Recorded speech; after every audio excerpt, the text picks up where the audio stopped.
There are many moves that could be considered contenders for the strongest moves in Tekken 7. Some people value utility, some raw damage, and others have their own personal reasons.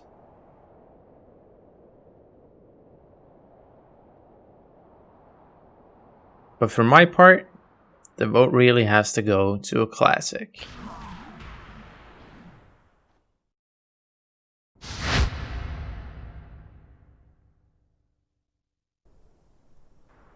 Akuma in Tekken 7 has a couple versions of the Dragon Punch. Well, 3 to be specific. SRK1, SRK2, and EXDP. So let's give them all a quick check over. Starting with SRK1.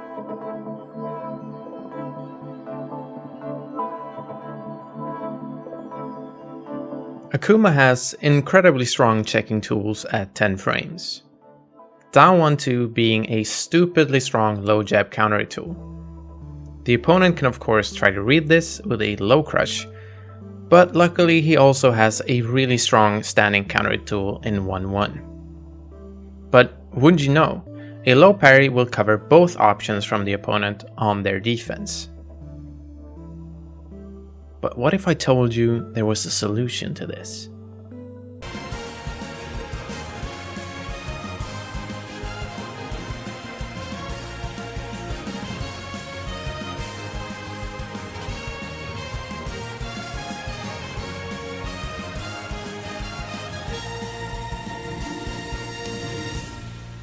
It turns out you can think of SRK1 a bit like a much riskier super low jab.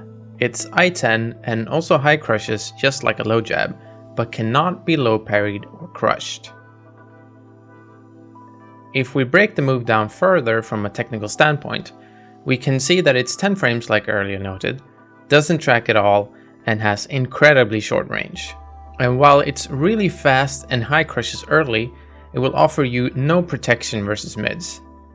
It's horrible on block as well, so on a read it is always best to cancel it. Luckily, the cancel timing is very lenient and Akuma is at a slight advantage on block, and on hit you get a pretty nice combo. That about wraps it up for SRK1.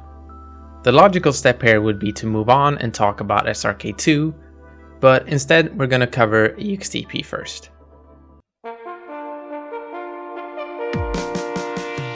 Lots of the same things apply for EXDP as with SRK1. It's still very fast, albeit 1 frame slower at I-11. It still tracks pretty poorly, but can at times catch people stepping to Akuma's left. It offers slightly better reach than SRK1, but since you cannot cancel it, having the move blocked is equally bad as it whiffing. Now, the neat part of EXDP is that it is frame 1 invulnerable. This means you will blow through anything the opponent does as long as you are allowed to act. Keep in mind that this caveat means Akuma cannot EXDP through meaties, meaning he's still vulnerable to certain unblockable traps and meaty setups. Unlike SRK1, EXDP also has a unique counter hit animation that adds a bunch of damage. Sadly, this isn't always a positive since the counter hit version cannot wall splat while the regular hit will.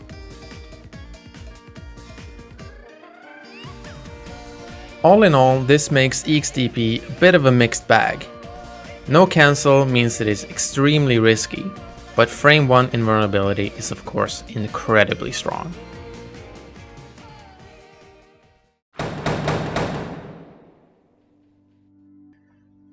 Saving the best for last, we finally reached SRK2. At first glance, this might just seem like the same move as EXDP. Same frame data, same tracking, yada yada yada. But they do differ. For one, SRK2 might not be frame 1 invulnerable, but unlike SRK1, it offers you meterless invulnerability, albeit a lot later than EXDP. Frame 8 to be specific. Now, to complete the picture, SRK2 is cancelable on both the first and second hit, opening up for a plethora of follow-up combos and leaving you at +1 and +3 respectively on block.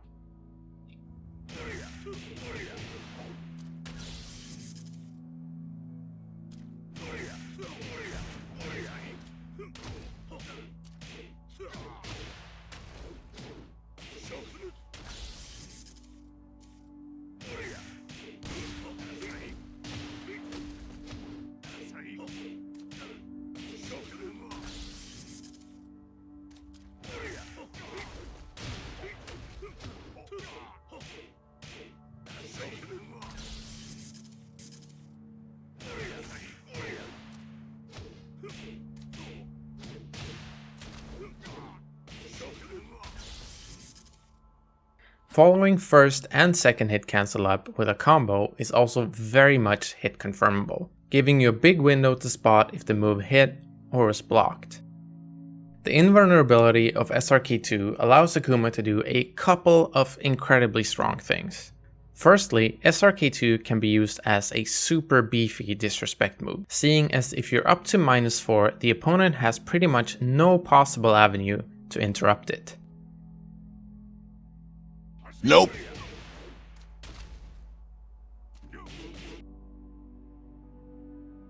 Nope.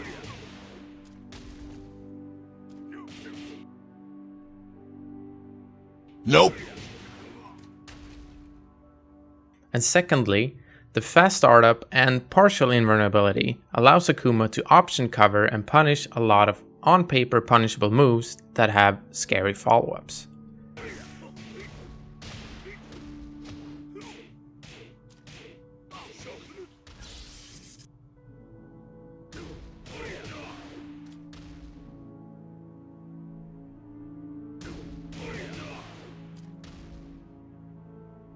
Keep in mind though that since it isn't frame 1 invulnerable, some strings will have options that do beat it. As a footnote to option coverage punishing, EXTP will always punish pretty much any -11 and up moves with follow-ups, as long as there is any amount of gap. But again, no cancel available for that move.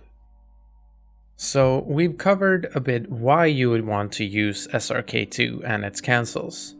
So let's take a look at how you execute them. As earlier explained, SRK2 has two distinct cancel points. Canceling the first hit can seem really tricky if you haven't understood the specifics. The cancel window for this first hit is the first 10 frames of the move, but the 1+2 cancel can be buffered, just like the entirety of SRK2.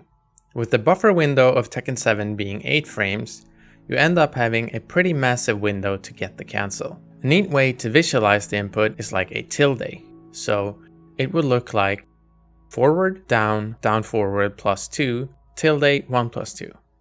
The real tricky part of getting a good combo conversion or frame advantage from this cancel is the same as with Akuma's fireball combos. The dash input has to be input very specifically. Frame perfect in the event of wanting to launch for 1 bar. The second cancel is a bit trickier. The frame window for getting the cancel to come out at all is only 2 frames. Frame 21 and 22. But this window is not bufferable. Getting a combo conversion after actually hitting the cancel, however, is way more lenient, since it allows for a much sloppier dash. I wouldn't recommend opting for this cancel window, however, since the execution requirement is so stringent and you will instantly explode if you miss it.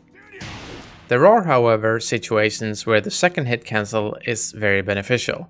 For an example, in certain situations it will allow you to convert knockdowns into actual combos, which first hit cancel cannot.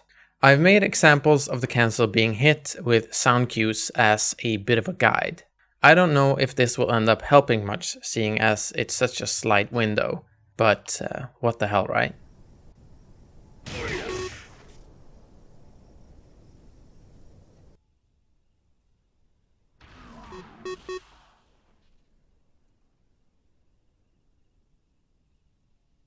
Well, that about wraps it up for Dragon Punches. I hope you learned something, and if you enjoyed the video, why not, give me a like or a subscribe.